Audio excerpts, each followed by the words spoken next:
Timo, the word scout, discovers a quiet cave during his journey. Inside, something huge rests without moving at all. A giant dragon lies curled up, covered in moss from years of stillness. No fire, no roar, only loud snoring fills the cave. At first, it seems more like a giant doormat than a dragon. Timo gently holds the dragon's tail out of curiosity.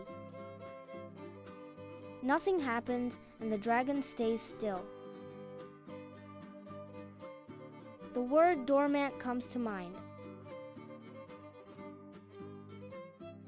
Dormant means asleep or inactive for a long time. Timo learns that even powerful things can be dormant until they awaken.